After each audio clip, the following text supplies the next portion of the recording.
उपसर्ग न्याय संस्कृत के व्याकरण में उपयोग होने वाले अवयवों को उपसर्ग कहते हैं, जैसे कि प्र, पर, अति, अप आदि, जिनका स्वतंत्र कोई भी अर्थ नहीं होता है, पर अगर वो क्रियावाचक धातु से जुड़ जाए तो वह एक शब्द कहलाता है। स अर्थ एक शब्द कहलाता है। इस न्याय की कल्पना ऐसे करने में आई है। इस न्याय का बेसिक जो कॉन्सेप्ट है वो है जुड़ने के साथ हमारे अंदर आने वाले बदलाव।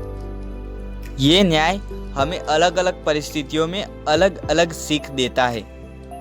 जैसे कि एक बच्चा होता है, उसका टाइम होता है वो खेलने का होता है, पर अगर वो स्कूल जाए तो टीचर के साथ मिलकर उसका जो ध्येय होगा वो पढ़ना हो जाएगा, यानी जो ध्येय वो बदल जाता है।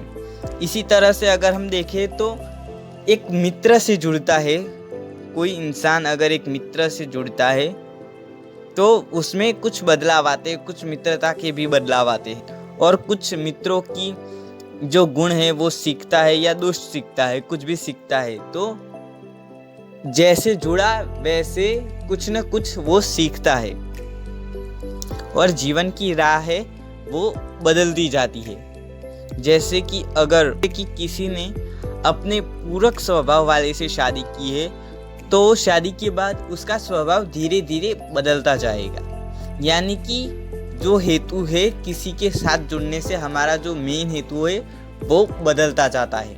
ये न्याय हमें अलग अलग परिस्थिति में ये बेसिक कॉन्सेप्ट सिखाता है।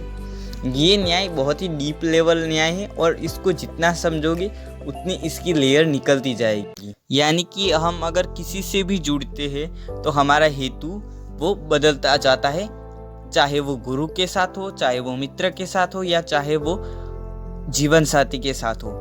हम जिसके साथ जुड़ते हैं हमारा हेतु भी उसी तरह से बदलता जाता है। यही इस न्याय का बेसिक कॉन्सेप्ट है।